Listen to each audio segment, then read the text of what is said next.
Head kaasteelised, 2025. aasta on jõudmas lõpule. On hea aeg tänulikult toimunule tagasi vaadata. Tänan teid kõiki südamest, et olete möödunud aastal olnud osa minu YouTube'i kanali vaatajaskonnast. Olen sellel kanalil avaldatud mõtteid jaganud väga mitmesugustel platvormidel, Facebooki, Instagrami, TikToki, Substacki ja Spotify platvormidel.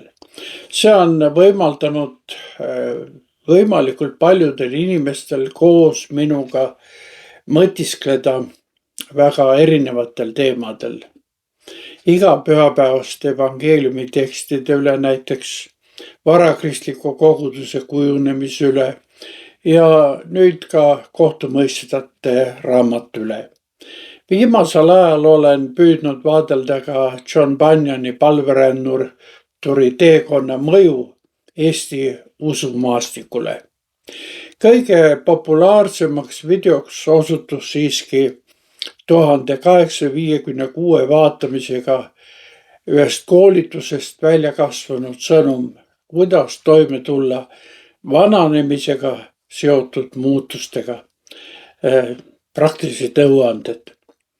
11. juunil ületas YouTube'i kanali tellijate arv 500 piiri ja tänaseks on sellel kanalil 547 tellijat.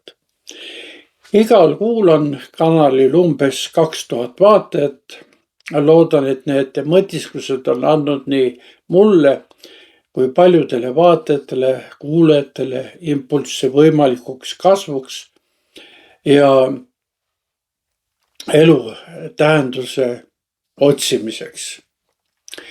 Head sõbrad, teie kaasaelamine väljendugu see siis meeldimistes või kommentaarides on andnud mulle ikka nagu uut indu oma mõtete jagamisel sellel digitaalajastul. Kuid mainin siinkohal ka paari isikliku elu olulist sündmust. Minu elus on olnud suur pööre. Juunikuus lõpetasin töö Pärnu Sütevaka humanitaargümnaasiumis ja jäin lõplikult pensionile. Suur tänu koos käidud teekonna ja armastuse eest kõigile kolleegidele. Suvel sain 75-aastaseks ja üllatuseks ja suureks kingituseks osutus selle tähtpäevaga seoses sündinud pühendusteos Tarkuses õnnistatud.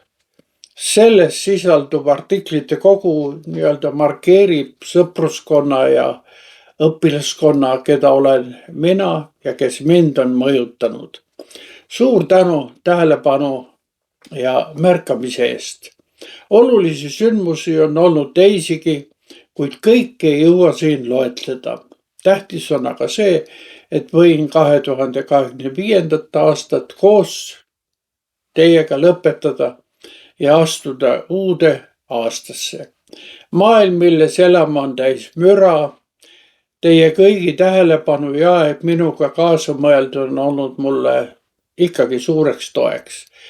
Hea on teada, et kusagil ekraani taga on keegi, kellele mu mõtted korda lähevad ja vahel ka toeks on.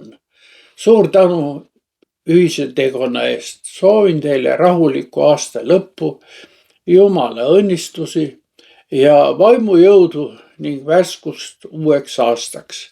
Kohtumisteni uutel mõtterännakutel.